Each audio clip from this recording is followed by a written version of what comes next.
Good afternoon, guys. This is Nitya Ramachandra from the NRR Sports Show. This is episode 953. I'm joined by a really special guest. His name is Steven Wright. He's a former Boston Red Sox pitcher. He's a knuckleball pitcher, so we'll get to all of that. He's a two-time World Series champion with Boston. What a great career! And I'm a Yankee fan, so we had a lot of tough matchups, especially against you when you guys played the Yankees. But it's truly an honor to have him on the show today. And I hope everyone tunes in. We are live on iHeartRadio, Spotify, Anchor, and all those podcast platforms. Please tune in.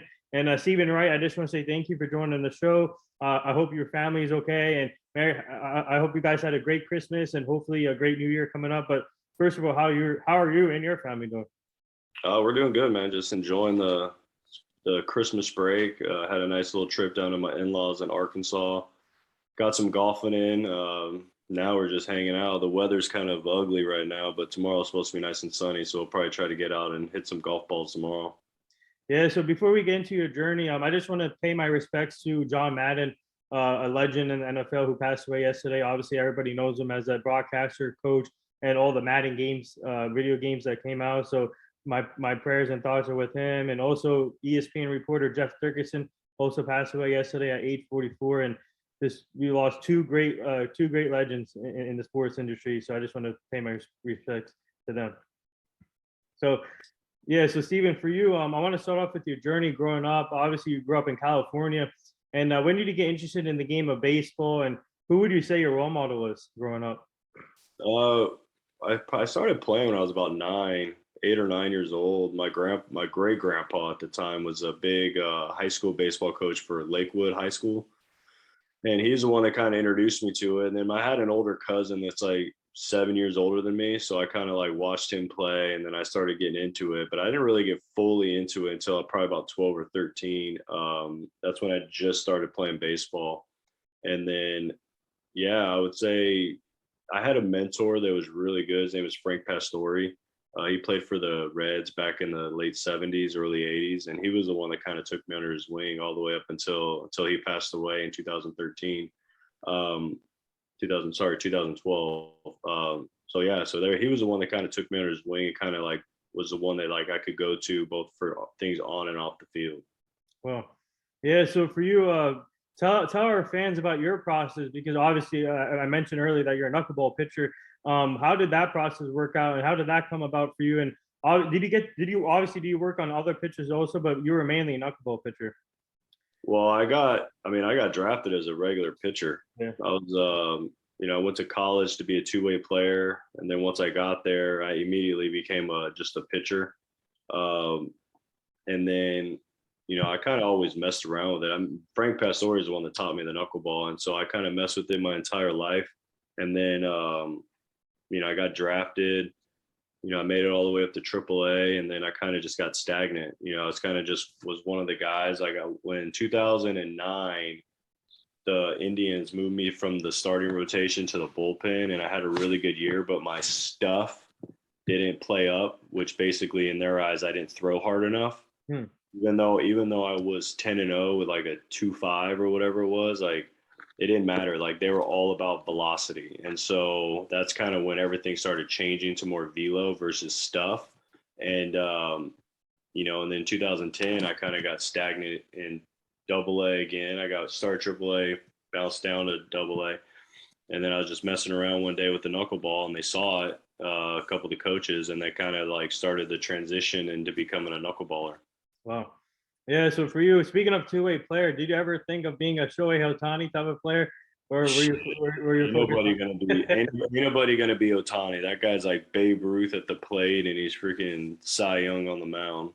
That guy's incredible, man. It's unbelievable what that guy can do. It's crazy, yeah. So for you, in high school, what did you learn senior year? Obviously, that's an important year for a lot of athletes when all the offers come in, scholarships. What was the one important thing that you learned in high school to get you ready for college? I think a lot of it is work ethic, and I think the biggest thing when kids got to understand when they're picking a college is it's obviously for me at the time, like growing up in a single family home, my dad did everything he could to make sure we had food on the plate, but we didn't have money for college. Right. So for me, a biggest thing was scholarships, right? So that's one of the reasons why I picked University of Hawaii. I had other offers, but that was the best offer, and there I was supposed to do both hitting and pitching. Um, but I think the biggest thing that kids need to realize is that if you're trying to go beyond college, is you got to go to a college that you're going to play. Like you can't just go to like a big name school just because it's a big name school. It's like it's fine if you're going to play, but it's like you're not going to be able to get seen to go to the next level unless you play and you play a lot. And so for me going into my senior year, like I had a really good high school coach who played a lot of pro ball. And so that was one of the things. It's like there's one thing that'll never slump, and that's hard work. Like it doesn't matter if you're having a bad day or good day. Like the one thing that you can control is your work ethic. And so if you work as hard as you can every day, then good things are going to happen. And so that's kind of what I took in going into college because I wanted to play. I didn't want to go get a 9 to 5 job. Like some people that's in the cards for them. And to me, it really wasn't. It wasn't where I wanted it. It wasn't my passion. So I just really started just concentrating on baseball. And then, lucky enough, it worked out for me. Yeah. So speaking of obviously keeping the same routine, and obviously for a pitcher, you got to have the same routine. It's kind of tough, much tougher than a hitter. But for you, what's your routine? What was your routine like? Obviously, you have the same delivery, obviously, but what was your routine throughout your career? I mean, I think it fluctuates every year. I mean, especially when I became a knuckleballer. I mean, because it's pretty simple to be a knuckleballer. It's really hard to do, but it's very simple because you only got one pitch, so you only got to concentrate on one pitch. But that one pitch and your mechanics has to be perfect every time. Like your release point has to be perfect, your stride length has to be perfect. Everything about your mechanics have to be exactly right every single time to throw a ball with no spin and actually have it move and be able to throw it for a strike. And so I think that even though it's a very simple pitch, it's a very, very difficult pitch because of, you just get tired, right? So you got to be able to adjust, you got to be able to know like where you're at in in space, where your hand is at all times, where your body is at all times. And so like a lot of it would just me just repeating my delivery as much as I can. So every time I threw a baseball, it doesn't matter if I'm throwing it in batting practice or I'm throwing a bullpen. I try to do the exact same mechanics no matter what. The effort obviously changes, but my release point and everything else is the exact same because I don't want to create bad habits by just flipping balls in or just by messing around. Because to me, it's like that's not how I'm going to get paid. Like I'm going to get paid by throwing quality pitches, and so I'm going to do everything I can to repeat my delivery to do that. And so my entire like routine was based off of just being able to repeat my delivery. And so anything that I did in the weight room or anything I did running wise before my knee injury, everything I could do before like running or anything, like if it affected my ability to repeat my delivery at all, I'd shut it down because I don't want to, like as much as I want to work out and get get strong and stay strong, I don't want to get sore because soreness is going to create some kind of lag in my mechanics and it's going to take away my effectiveness to be able to repeat my delivery. Interesting. Yeah. So now tell our fans about your college recruitment process. How many offers did you get coming out of high school? And obviously you went to University of Hawaii. So what was that experience like and what made you choose Hawaii? I mean, I got offers from, I think my mom still I had like 4 or 5 shoe boxes full of just letters. Obviously like my grades were one of the biggest factors. I didn't have good enough grades to go to a bigger name school. I had offers from a lot of the local schools, but they're all partial scholarships. And so that's why I went to Hawaii because they gave me the biggest scholarship. Hmm. So But I know the recruitment process has changed since I was in college, man, going Yeah. to college. I mean, I know guys can, I mean, I heard kids committing at like 8th grade, freshman year, and I think it's retarded that for a kid to commit that early. yeah, I think it's absolutely absurd that these kids are committing because there's a lot that can change in 3 years, especially from 14, 15 to 18. yeah. Like the whole coaching staff can change. And it's like, and the worst thing I feel like kids can do is commit to a school and then back out of their commitment. Hmm. So it's better for them just to wait.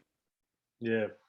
Yeah. So for you, obviously you had a great career in Hawaii. You posted 11-2 record, 202.30 ERA, 110 innings. You won the Cape Cod League Championship. Tell our fans, what was the experience like there in Hawaii and the atmosphere playing in front of those fans?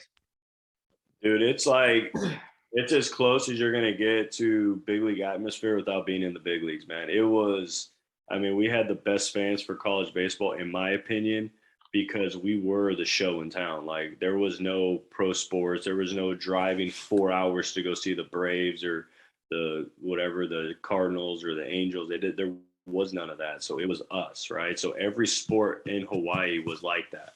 Volleyball was the biggest sport, and the football, baseball was third.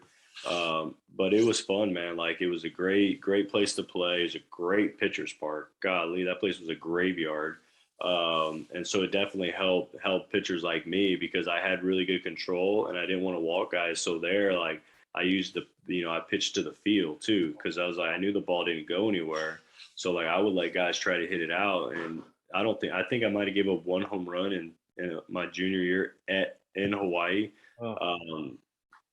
But yeah, then you get used to the traveling, right? Because you got to fly everywhere, and we'd go all the way over to Texas and Louisiana, and so like you kind of get used to life on the road, And so I think that's really good to prepare you for what life in the minor leagues, and even in the big leagues, man. Because it's like it's not that easy. It's not as easy as people, as it looks to play in the big leagues. I mean, it is a lot easier than the minor leagues, but it's not as easy as people make it seem. Yeah, so I'm just curious. Speaking of moving, traveling, the weather. When it comes to weather, CC always said throughout his career that he prefers the heat in the summer. So for you, do you prefer the cold or the heat? Because obviously we're in Hawaii, that's nice weather every day, and then when you went to Cleveland and Boston, you had to adjust to the cold. So for you, what was adjustment like when it came to the weather? I mean, it was different when I was just a regular pitcher. Like it didn't matter at all. Like it didn't bother me. Hot, cold, it didn't matter. Like that's the beauty of being a pitcher. Like you get all the time in the world to warm up. Yeah. So it's like I remember my first start ever in pro ball was in Charleston, West Virginia, and I think it was like 15 degrees.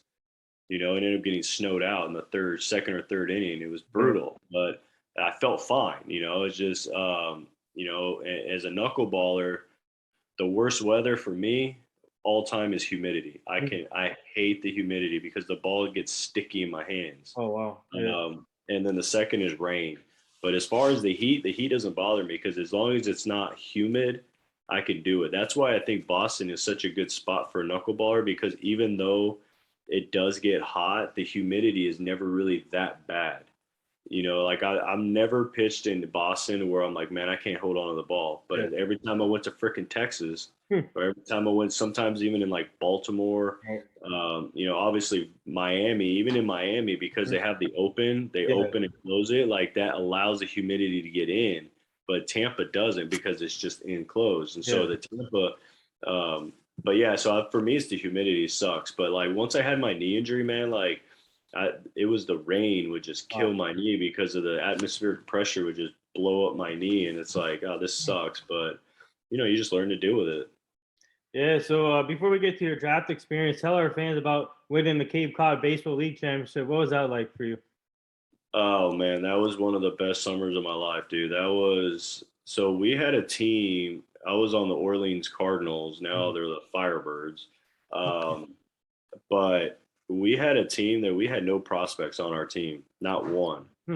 And we ended up winning, and we won a lot of games like close. I mean, I think I had like 15 or 16 saves, and we only had at one point we only had 4 guys in our bullpen.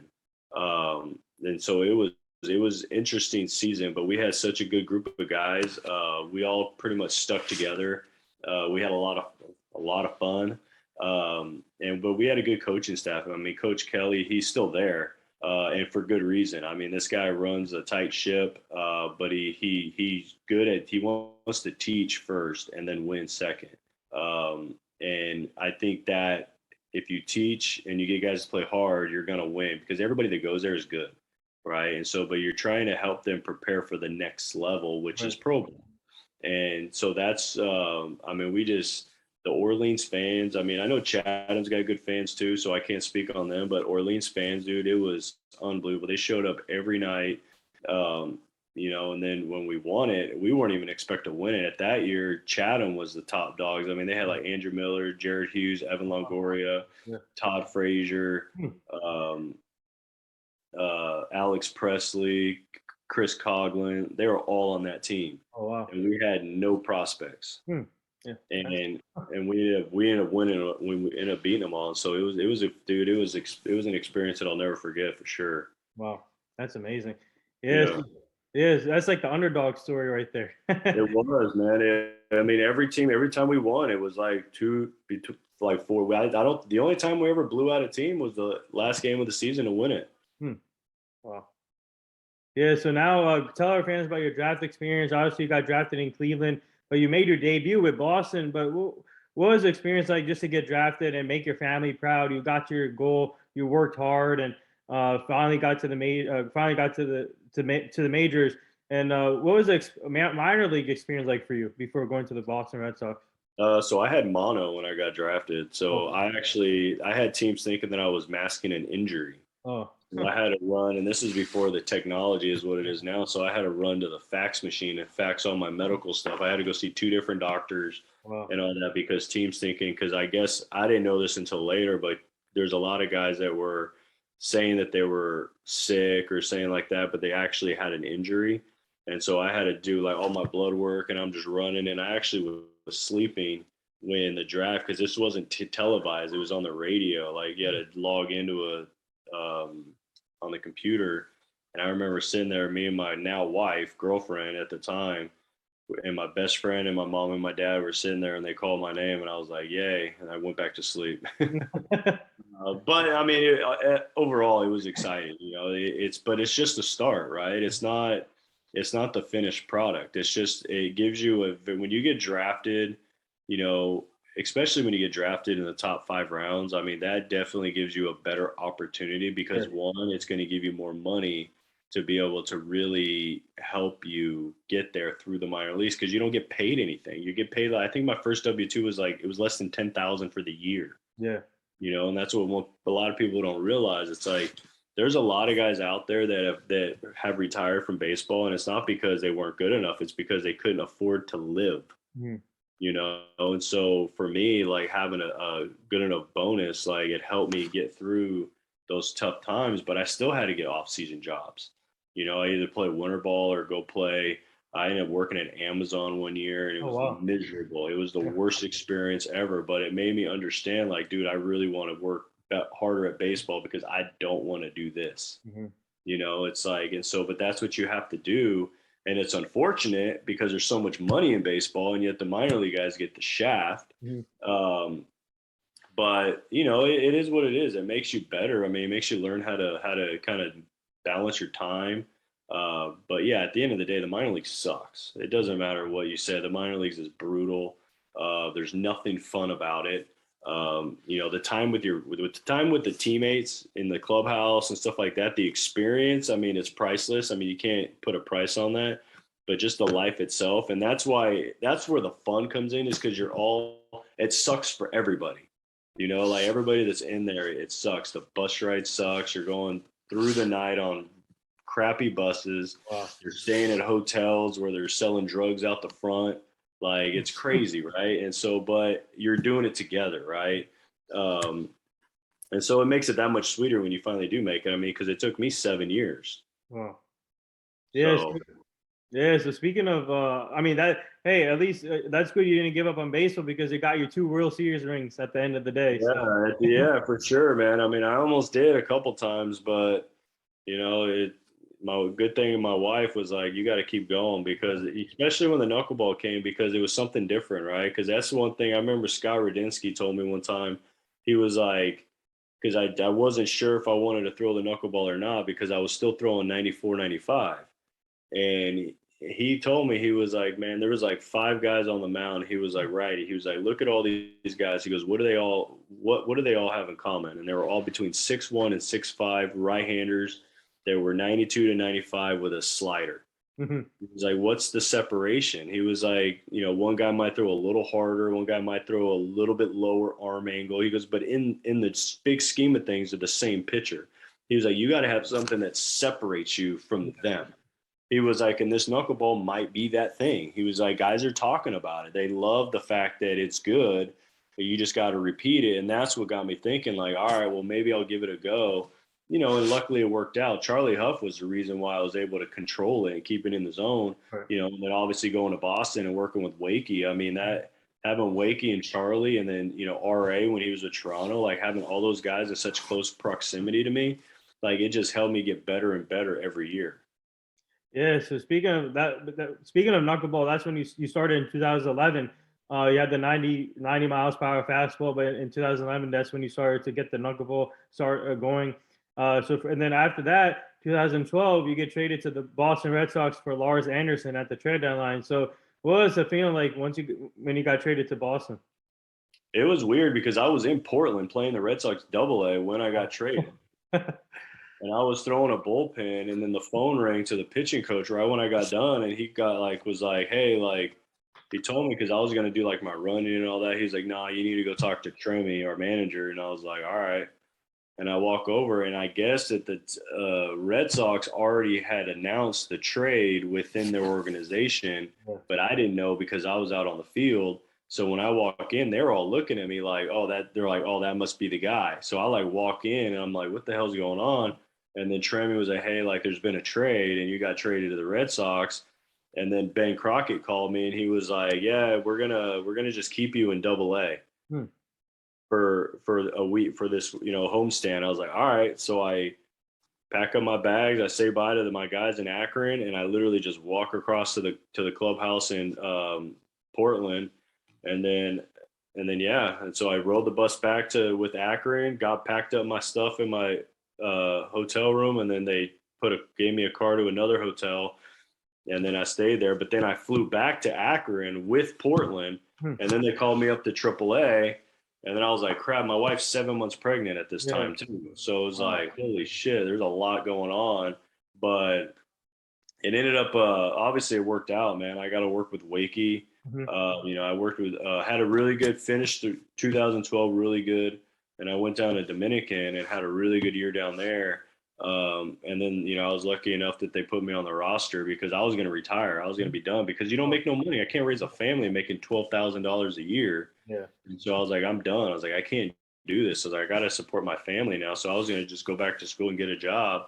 But then when they put me on the roster, that obviously changed my perspective on the whole thing because now it gave me a better opportunity to make a little bit more money, and it gave me one step closer to making it to the big leagues. Yeah, that's your story is amazing, Steven. Like listening to it, it's like everybody needs to listen to this story. And but obviously the reason why you made your debut in 2013, Joel Anahan got injured, and they called you up in 2013, and your first game was against Oakland, and you faced Brandon. Your first hitter was Brandon Moss. So take us through that when you got called up and facing Oakland in your first game. So I'm going to back up the day before. So people don't understand the Northeast unless you live there, how in the springtime, it can be springtime one day and the dead of winter the next. So the day before I got warmed up, I got hot. It was about 74, 75 degrees, sunny as can be, beautiful, beautiful spring in Boston. Well, then I can't remember who was on the mound, but whoever's on the mound started getting hit.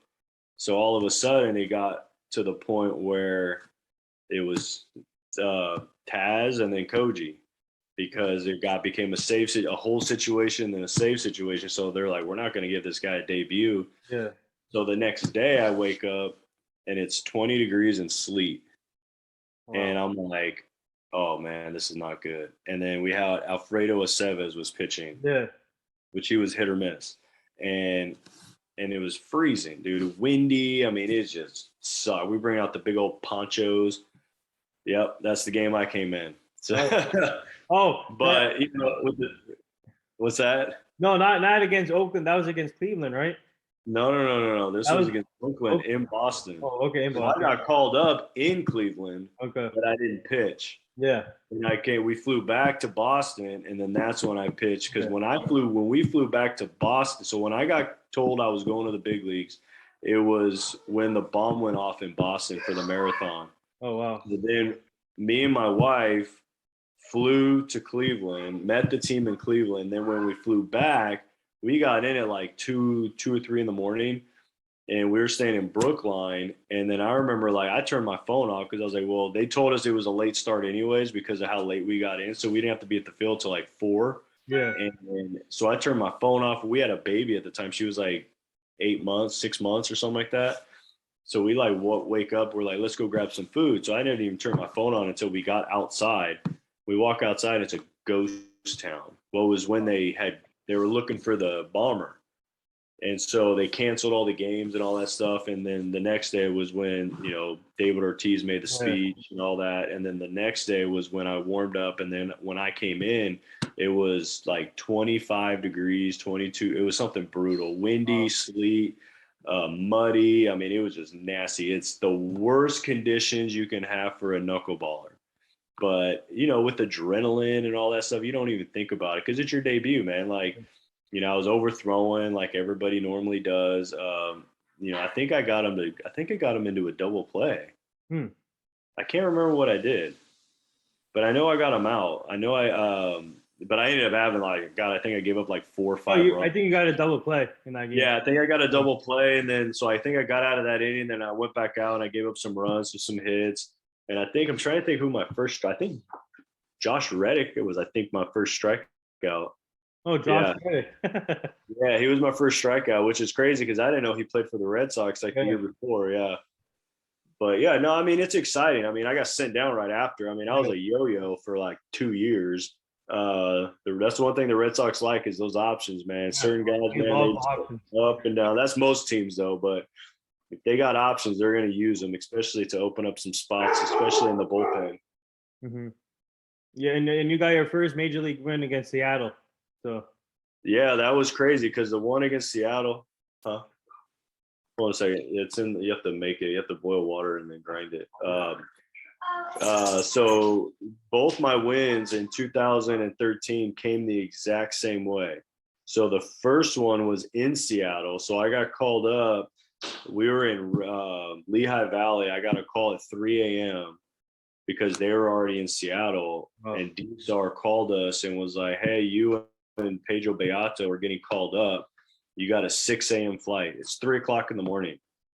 So I was like, all right. So wake up, pack our bags, get at airport, fly all the way to Seattle. And then once we get to Seattle, that day I didn't pitch. Well, the next day was a day game. And then Dempster was pitching and he got hit around. And then all of a sudden, they're like, hey, you're going in. I threw 5 innings. Wow. And then we came back from 7-1. We came back and won. Yeah. And then I got sent down again. And then when I got called up against Seattle was in Boston, same thing. Dempster pitched, got hit around. I came in. I think I threw 4 or 5 innings that day. Same thing. We were down 7, came back and won. And then I got the win. And then I got sent down again. That's crazy. Oh, yeah. They love those options, man. But now, obviously, you got to play with great players like Jacoby Ellsbury, Johnny Gomes, Shane Victorino, David Ortiz, Justin Pedroia, Clay Buchholz, John Lester, Jake Peavy. That pitching staff was amazing. And obviously, you played with Andrew Miller. And what was it like? And also learning from Tim Wakefield. Man, what a great guy to learn from, especially a knuckleballer. I think, so in 2013, I think at the beginning, I didn't notice it as much because I was just trying to figure out where I fit in. But then I got called up in September, and this is what I don't like about what the union has been doing with limiting or baseball's been doing with limiting the amount of people they can call up in September. So I got called up in September. Me and Brian Villarreal were the only 2 guys that got called up for the month of September, and we didn't even warm up. Wow. I didn't even get a call saying, hey, get righty going, nothing. I literally set my ass in the bullpen for however long it was. But I use it as an opportunity to watch guys like Peavy, Lackey, Lester, Buck, Dempster, guys like Koji, guys like Andrew Miller, Breslow, these guys that I knew that they've been doing what I want to do for 7, 8, 9, 10, 12 plus years. Even guys like Ross and Vic and David and Petey and all the Gomes, Johnny, and all these guys, like watching these guys on the day-to-day basis, like what do they do every single day to get themselves ready to play at the top of the game at the hardest level ever, right? And so that's what I would just soak in, like watch these guys, like what is their routine? Like when are they working? When are they not working? What are they doing off the field? What are they doing before they get to, like, what time are they getting to the field? What do they do when they get to the field, right? Like, are they just dicking around or are they getting to work, right? So, and everybody was different, right? And that's what I realized, that there's not a cookie cutter way to do things. Yeah. Like you have to understand your body, you got to understand your mind, you got to know when you need to take a break and when you need to push through things and when you need to say something, right? And you have to understand that the line of communication has to stay open on both sides, the staff, the training staff, the massages, I mean, everybody, the doctors. I was like, you got to have that open line of communication with knowing that there's not going to be any repercussions if you come in and you say, hey man, like I feel like crap. Like it's like, hey, like there's stuff that they can do, right? It doesn't necessarily mean they're going to shoot you up with Toradol. Like that's just one way to do things if it needs to come to that. But doctors aren't going to do that very easily, right? That's a random thing for guys to get. Yeah. But there's other things. There's massages. They got so many different machines now with lasers and all this other technology stuff that can help you get better. But now that the union only allows 2 guys to get called up, so now you're stuck in the minor leagues. So now you're not getting paid. You're not getting service time. You're not gaining the what's more important than both of those, which is experience. That's crazy. Yeah. So this is a 2-part question, and tell our fans about the 2013 year, and obviously you made the postseason and going through a lot with the Boston bombing and David Ortiz's speech, amazing speech, man. So take us to that. Tell our fans about that, and then also take us to the 2 World Series runs you guys had too. Well, that's the thing about 2013. Like I was on the team, but I only played 4 games. You know, I think I was up a total of 45 days or 50 days or something like that. So I wasn't up for as much as it seemed, right? Because when I did come in and play, I did okay. Yeah.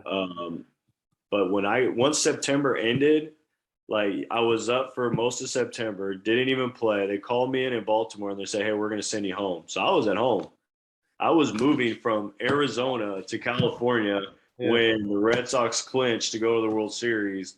And I fell asleep on the couch because I had a newborn still. Oh, wow. And so I fell asleep, and I woke up and it was like right when Koji struck out to end the World Series. I was like, holy crap. So I experienced it like anybody else at home. And so the next year, you know, going into 14, and then I had the sports hernia. So that's when all the injuries just started. It was like one after another. Every year I had something, and it was all random stuff. It was just weird. And but in 2018, that was a lot more of a better experience because I was more involved, right? Like I started on the DL and then I came off and I did really well with like 4 or 5 starts. And then I went on the DL again, which sucked. But dude, I got my knee drained like 12 times that year. Yeah. It was just one thing after another. My knee was just kept getting blown up. I kept getting it drained and PRPs, drained and PRPs. And then finally, like in 2000 in August, I started feeling better and I was like, I'm going to do this. And then I ended up, you know, coming out of the bullpen and doing really well. And then, they had me doing this jump training or this jump stuff, like on a busted up knee. I was jumping every day in order to go out to play catch. I had to do it 6 jumps. And then finally, like going into the playoffs against the Yankees, I had to do that. And I kept telling them, I was like, man, it doesn't feel good. It's like, oh, this is a way to judge recovery, to see if you're recovering by jumping on a knee that already has a chondral defect. And it just blew up again. So I ended up having to get a second surgery to clean up the first one from all the crap that I had to do. And then that was just a downward spiral since then. But at least at least they let me stay there, because some guys they sent home. Yeah. But they let me stay there. And so I was there in New York, I was there in Houston, and then I was there in LA. And I tried to come back in LA. Like I was feeling good, but it was a good call for them not to put me on the roster, even though I was trying to fight for it, is because my knee was just questionable. Like the last thing they want to do is put me on the roster and have me go to try to warm up and have my knee give out. And we just had such a good team already and everything was established. We had Rick in the bullpen Yeah. who basically took over the job that I was supposed to do. And he did a fantastic job. I mean, he was really lights out of the bullpen that year, and everybody was, man. We Yeah. had Nathan Voldy. Yeah. yeah, Voldy. I mean, everybody. That's the thing about winning championships. It's like you got to have a great team and a consistent team to get to the playoffs. But once it gets to the playoffs, is everybody 1 to 25? Everybody's got to contribute at some point, right? Like you got to have guys that can come off the bench. And like Brock did that against the Yankees, right? Against Severino, right? You got, Evaldi coming out of the pen. You got guys that got to step up in roles they're not accustomed to doing, and they got to thrive. You got Mitch Moreland coming off the bench and hitting a home run. You got Steve Pearce, who was a bench player coming out in the World Series, and he becomes a World Series MVP. And that's the stuff that you need in order to win a World Series, because the other team is going to pitch around guys like Pedroia. They're going to pitch around guys like David Ortiz, and for an 18, it was like JD Martinez and Mookie and Devers. Like those guys, they're going to get pitched around, and they're going to pitch to guys like Brock and Steve Pearce and all those guys because they're really good and unbelievable, but they're not Mookie Betts or JD Martinez. So it's like if you're going to lose, you want the guy that's least likely to beat you statistically to beat you, and that's what teams do when they win. Yeah. I forgot about Sander Borgars. Oh, Bogey, yeah, Bogey too. I mean, and that's the thing is like we had such a good like 1 through 5, so they were trying to pitch to the 6 through 9. Yeah. And it's like, but those 6 through 9 are the ones that got us to the 1 through 6. Yeah. So I just want to say thank you guys for beating Houston that year, because after you guys beat us, I wanted you guys to beat Houston so bad. I had lost so much respect for Houston. But thank you for beating Houston that year. But I mean, they have a good team, man. They're all that stuff that they were doing, man. It's crazy, man. But they got caught, and I think that if you do stuff like that, you're gonna get caught. Yeah. But everybody was doing it. It's not. They took it to a whole nother level, but everybody was doing something, right? And that's the thing, even with the stick stuff the guys are doing, like everybody's doing it. Just don't make it so damn obvious. And it's like when you got guys that have mounds of stuff in their glove, it's like, come on, man. Like that is like a punch in the face to say, hey, I don't care about the rules of the game. I'm going to do this anyways. And so this is another 2-part question here. And what was it? Take us to the World Series run, beating the Dodgers. And what was that like, beating the Dodgers, and obviously seeing Evaldi taking much of the slack from the team and pitching in the bullpen? Let me have the ball the next day. He competed hard, and he won the World Series too. And so what was it like for you beating the Dodgers? And the next thing, where do you keep your 2 World Series rings? So beating the Dodgers was kind of a cool feeling because I'm from out there. Oh, wow. Like all my buddies growing up are all Dodgers fans. Most of them in my area are Angels fans, but the diehard baseball fans are all Dodger fans. Yeah. So it was cool that in 16 I got my first complete game shutout in LA, and then we go to win the World Series in LA. So it was awesome, man. I mean, but dude, Nate is a horse, man. Like people don't give that guy enough credit. Like that guy is a freaking horse. Like watching that guy work out, like it's unbelievable, dude. Like unfreaking believable. Watching him throw a bullpen. I watched him throw a day 2 side. He didn't throw a fastball under 95. Wow. Bro, it's insane. Like this guy is an animal, and what he did, because the thing is like even though we lost that game, he saved that series for us because he threw 7 innings out of the bullpen to where now everybody else is fresh. Because everybody else is a 1-2 inning guy, right? So like we didn't have to ask a guy like Kimbrel or a guy like like Heater or trying to draw blanks on some of the guys that we didn't need those guys to throw 2, 3, 4 innings. Like sometimes you need to when you're going in extra innings like that. We had a guy that is an animal and he's already accustomed to throwing 100 plus pitches. So now he did that. It's like, yeah, okay, we're going to lose him, but he's the only one we're going to lose for the next day. Everybody else is able to go out there and pitch. And that is what saved us going into that. So in my opinion, like him, I mean, what Pierce did is Pierce deserved the MVP. He earned that. But if there was going to be a secondary, in my opinion, it's Nathan Eovaldi, because we would not win if it wasn't for him doing what he did that night. As far as my World Series rings, they're up. I got them hidden up in a safe. Yeah, I don't ever bring. I bring them out to show people, but I don't necessarily like. I don't ever wear them. It's too much attention, man. Like I don't like that type of attention. So that year you had Rick Porcello, Chris Sale, Eduardo Rodriguez. I'm trying to hear. I have this thing of. Oh, Drew Pomeranz was there. You had a whole bunch of pitchers. Greg Kimbrell, obviously Joe Kelly, Yeah. David Price, Ryan Brazier, Tyler Thornburg, Matt Barnes. Man, Robbie Scott. I can go down. We had a good squad, man. Yeah. We had that was one thing that we didn't lack, and we had a deep, and that's the thing is you got to have deep. You got to have a deep pitching, like because if you look at like teams like the Royals did it when they won, but what was that 15 or 16? Yeah, 15. 15, right? Yeah. Is bullpen, man. You're gonna win with your bullpen. Like you got to have. But the only way you're going to have a fresh bullpen is having good starters in the season. Right. Because if you start going to your bullpen too early, too often, they're going to get worn out at the end of the season, and there's not enough adrenaline that's going to take up with fatigue.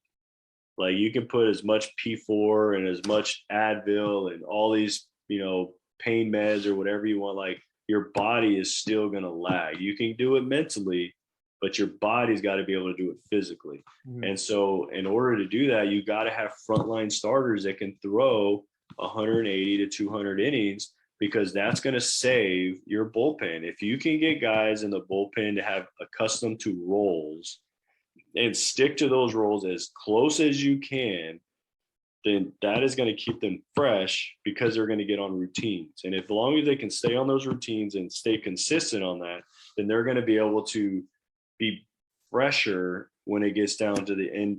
That's what, in 13, that's what they did. Like we had, if you look at our starters, man, they were all up in the 160 to 200 innings. Yeah. And but we won it in our bullpen. Mm-hmm. It's like they would get, especially now, God, you throw 4 innings in the playoffs and you're a freaking Cy Young Award winner. It's like, oh my God, this guy did amazing. Like nowadays, guys throw 5 innings in a season and you're like, patting guys on the back like, hey, good job, you threw 5 innings. I'm like, 5 innings, like at 110 pitches, like whoa, like dude, like that's not good. Like you should not do that. Like if you're throwing 110 pitches on a regular basis, you need to go into the 7th inning. Yeah. Like, and don't get me wrong, like I've done that. I've thrown 100 pitches in 3 innings, right? Like I've done that, and I know it happens. But when it becomes like okay with that, like that's a problem. Like, because it's like, dude, and guys are getting paid millions of dollars to throw 5 innings. It's like, makes no sense. Makes no sense to me, but everybody's leaning on bullpen now. Yeah. So. Yeah. So now tell some of our fans about the battles against my Yankees, and what was that like playing in New York and obviously going to Boston? The rivalry is still big, obviously. And I remember one game you were facing Chase Headley hit a home run, and then you came in. You were the attendance starter for the next day, but you came in the 15th inning. This game went to extra innings, I remember. So just tell us about the long battles between the Yankees Red Sox. So you want to hear a story that nobody knows about that? I'll tell you. So I was told that I was starting that next day on Saturday when I broke camp. Mm-hmm. Joe Kelly was on the DL, and I made the team in Joe Kelly's spot. So we go to Philly. And we both throw a bullpen, and it was snowing. Mm-hmm. And I did not throw a good bullpen, and Joe Kelly threw a good bullpen. Yeah. So after that, I'm doing interviews as if I'm starting Saturday against the Yankees, day game, 1:00. Hmm. They call me into the office and they tell me, hey, you're not starting on Saturday. Joe's going to start on Saturday, but we're not going to tell nobody until Saturday. Oh, oh. So I had to still do interviews as if I was starting on Saturday, even though I wasn't starting on Saturday. So they're like, we're going to put you in the bullpen and you're going to be our insurance. Wow. So I went in there not thinking I was going to pitch at all. And then all of a sudden go to Yankees Friday night and I'm like looking around. I'm like, dude, there's like one guy left and then me. And I know that they did not want me to pitch because they were going to send me down.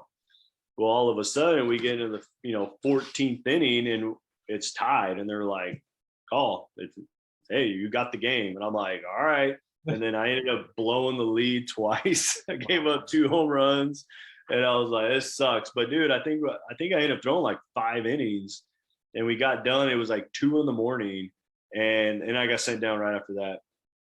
Where's the coffee? Yeah, it's above the coffee pot thing. My brother-in-law is actually in from Brooklyn. Oh, okay. Yeah. So, hey, talk about coffee on a live show. That's awesome. Yeah, dude, big coffee family.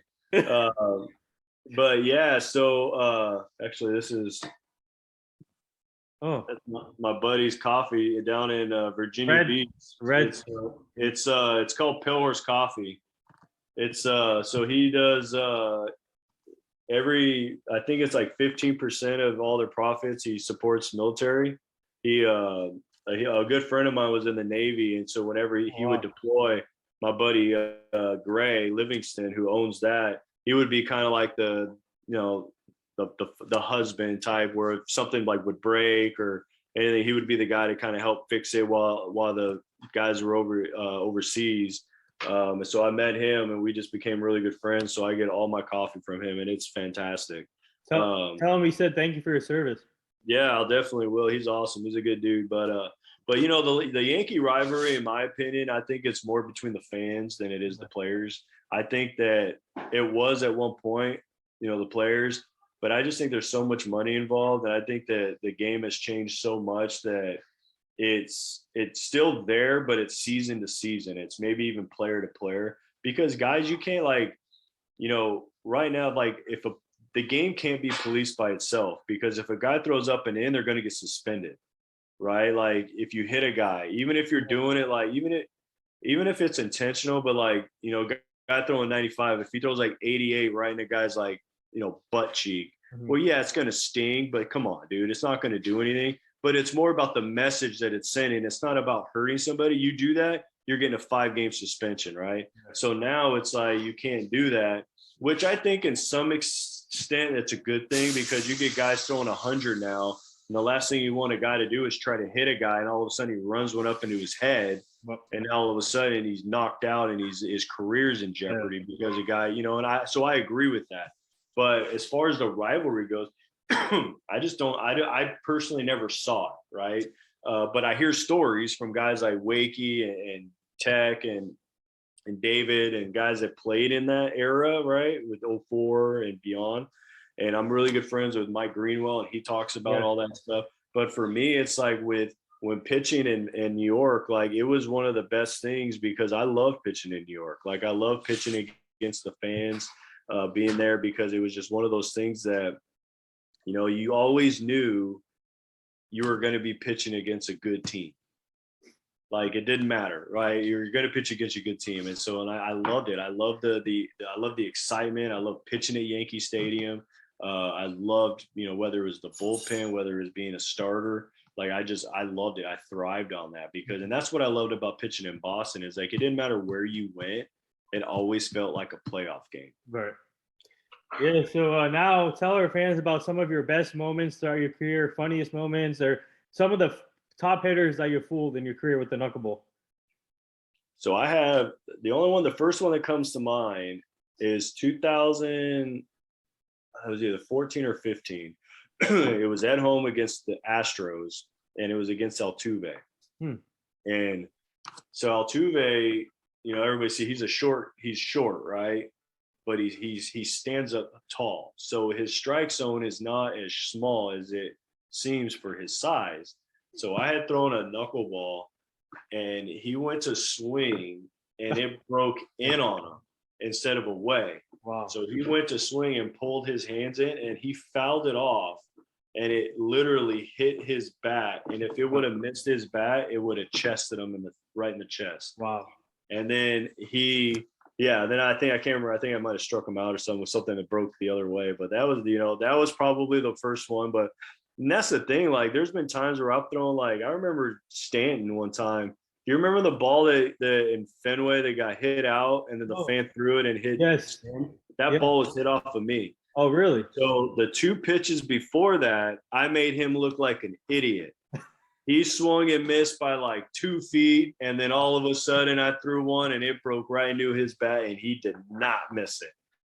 And that's the thing about the knuckleball. Like, there's times you go out there and you make everybody look like a fool, and then there's times you go out there and you can make the worst hitters look like a freaking batting champ.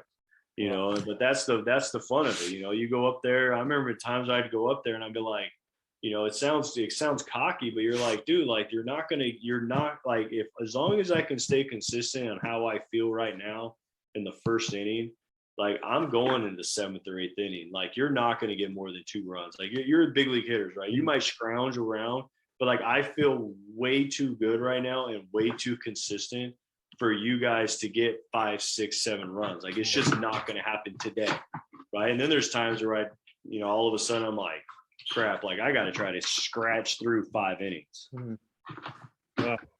Yeah. So now next here, tell our fans, obviously, there's other knuckleball pitchers out there in the league still. And I got actually, when I promoted your interview, I got connected with Baltimore Orioles pitcher Mickey Janis. So what advice would you give to other knuckleball pitchers that are in the league right now or in the minors, especially to him? He made his debut last year, 33-year-old pitcher, and what a great story he is. And so what advice would you give him and other knuckleball pitchers? I think, it's the thing about the knuckleball, man. It's like, you got to be at the right place at the right time with the right organization. Because for me, I was lucky enough, like, Mark Shapiro really was the one that kind of paved the way for me in Cleveland. They gave me the opportunity to go out there and fail, knowing that I wasn't going to get released, and then when I got traded to Boston, like, I had already kind of got things, I wouldn't say established, but I got a little bit more consistent, and then going to Boston, it's like, well, they knew what Wakey had done for 19 years, right? And so that gave me a little bit more of a cushion to fail or succeed, but knowing that they're going to do everything they can to help me succeed, right? And so for guys like Mickey's got a taste of the big leagues, right? So I think when you're pitching in the big leagues with the knuckleball, like, or you're trying to be a knuckleballer, like, you got to be all in or all out. Like, you can't be 1 foot in, 1 foot out, right? Because you're going to be inconsistent with it to where it becomes non-effective, because guys are so good at recognizing pitches that if you're not throwing your knuckleball for strikes consistently, the moment they see a ball come out with no spin, unless there's 2 strikes, they're not even going to swing. Yeah. Right. And so, like, for me, when I got really consistent with it, is I was able to consistently manipulate the velocity. Like, I can go back, forth, I can go harder. I'd get up to like 80. I could get all the way down to the 60s, and then I'd stay like in the mid 70s for the majority of it, and then it's like, and so you learn how to pitch with one pitch. So, like, because if you think about pitching, right? So you're whenever you're trying to teach somebody to pitch, right? So everybody's teaching them, you got your fastball, your changeups, your curveballs, your sliders, your sinkers, etc., right? But the whole idea, it's like, it doesn't matter how good your stuff is if you can't command it, right? It's the same thing with a knuckleball, right? So you don't have to worry about the in and out or the up and down, really, because the pitch itself is what's going to do that. So all you got to worry about is starting it at the same point every time. So now all I need to control is the front and back. Mm-hmm. And so if you can learn to do that, where you can just manipulate it and throw it with the same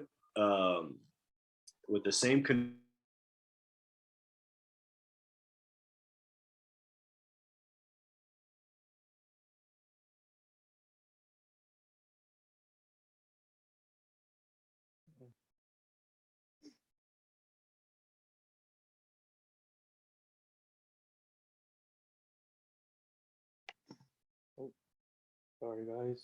Something happened here.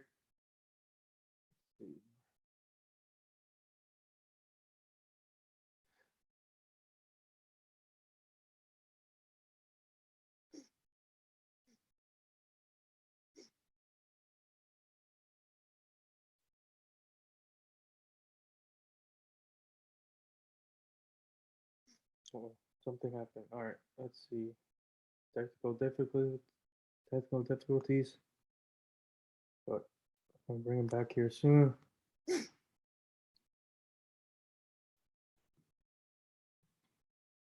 All right.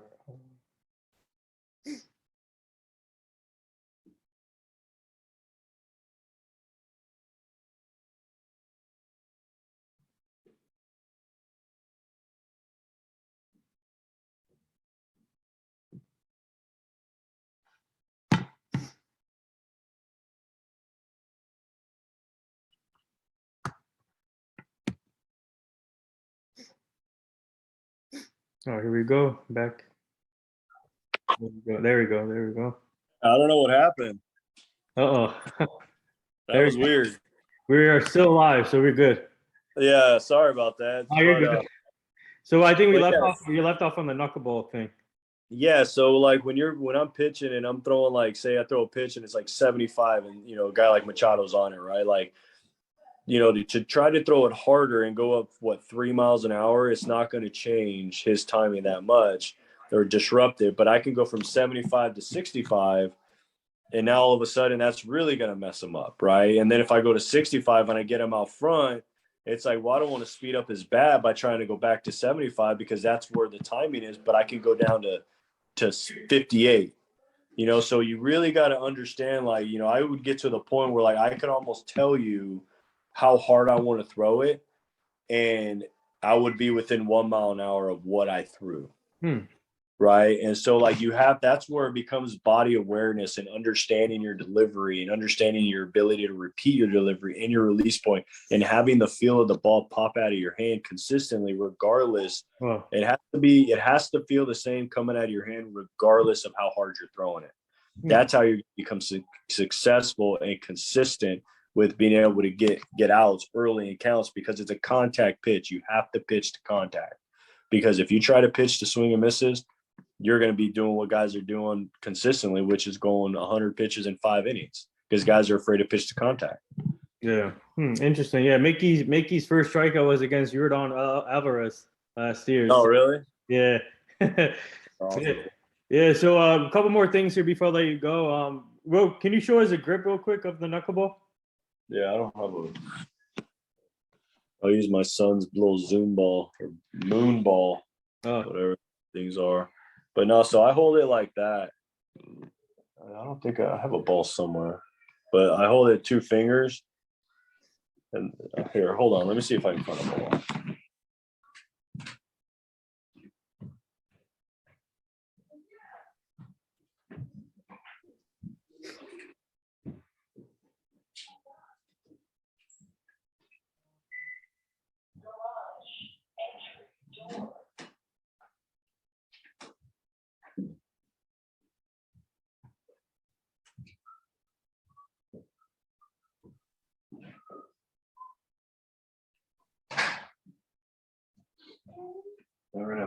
But do you know where mommy's suitcase is?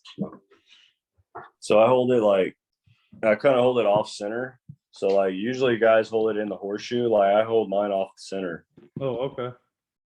So, like, for me, because, like, I don't want my thumb to hit the seam. So I hold it like that. So when I pull down, the ball kind of comes up like that, and that's when I push. Okay. And then you just try to get it to come out straight with no spin. Wow. Yeah. So before we all right. So the last 2 things, before we get to the last 2 things, this is a 2-part question, and I want to bring up David Ortiz again. So what was it like being his teammate on the field, off the field? Obviously a legend in Boston, Hall of Famer. Hopefully he gets to the Hall of Fame. But what was it like being his teammate throughout your career?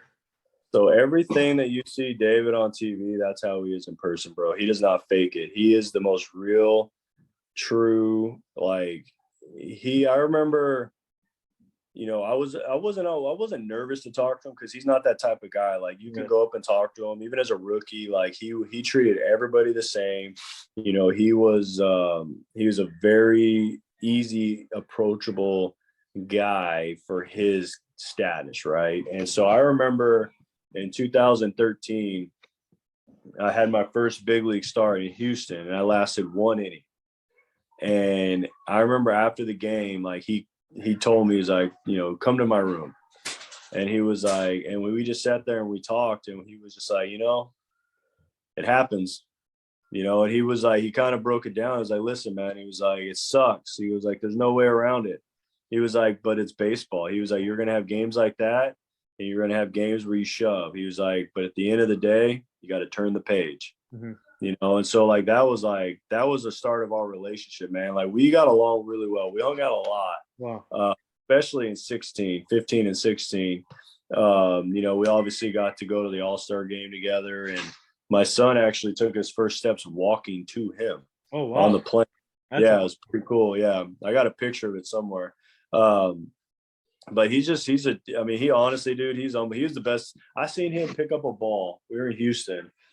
He got done hitting batting practice. He walks out right in front of home plate, picks up a ball, tosses it in the air, and hits it like 5 rows deep. Wow.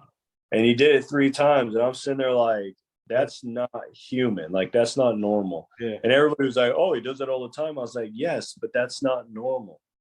Like a normal human being can't do that. But he was the best hitter. There's no reason why he should not be first ballot Hall of Fame. I don't care what anybody says. There's no argument that you can make that he does not deserve to be in there. He's the biggest clutch hitter of all time, especially in our lifetime. Yeah, for sure. And he's one of the best analysts now on MLB post game. He's awesome, man. Yeah. So real quick, I want to get your thoughts on the lockout so far in baseball. What are your thoughts on that and the contracts the teams are handing out before the lockout happened? I mean, it's good for the teams or for the players, man. I mean, they need to get paid because people never talk about how much these owners are making. They're always talking about all these players getting all this money, but you got to also understand that, guys like that are getting these big ass contracts, like that's good for them, but that doesn't affect guys in the minor leagues, and it doesn't affect guys that are coming up. Like there's no security, right? So when guys get drafted, the teams automatically have your rights if you go through the whole thing for 12 years. Because they got 6 years in the minor leagues and then 6 years before you get to free agency. So it's like guys like, you base it off of like how you got to base it off of the revenue, what the owners are making, right? So it's like if a team can pay a pitcher $42 million to pitch, like why can't they pay guys that are coming up pre-arb more money, right? Like $1 million, right? A year, right? And it's like, it's still not guaranteed, but at least when they get there, they're making a little bit of money because what the percentage of guys to make it to arbitration is? It's astronomically low. Nobody ever talks about the fact that guys don't make it to arbitration or guys get released. So then they got to sign a minor league deal or a split contract or something like that. And so it's like, and so I think the players need to hold out and they need to make it to where, you put the ball in the owner's court to become like, hey, we got to make this a better game for all the players, because if you make it better for the players, it's going to be better for the owners too. Yep. Because guys are going to want to play. But it's like, yes, it's nice that they're giving out all this money, but they're only giving it out to a select few. Yeah. So it's like, what about everybody else? Like, and I think they're trying to do that because they're using it as a way to get those guys to push the union to kind of get a deal done. But like, hopefully it's not another 5-year deal because that's never been done. That was a disaster. And I think there's a lot of things, and I haven't been keeping too close an eye on it. But, I know with last year or the last CBA, like I was shocked that they signed a deal last year and to a 5-year extension at that, it's like, that's never been done. So hopefully they learn from their mistakes last time and they don't make it again. But I mean, who knows, man? We need a season for sure. But especially with COVID season and then last year kind of being, I thought last year was good. And who knows what this year is going to be like, because, I mean, it's almost January and they haven't even come to the table yet. No. So I think the owners are just going to hold out because, you know, they can afford it. But can they afford to lose 2 seasons? Because I know last time they had the CBA, the owners were talking about sitting out for 2 years. Wow.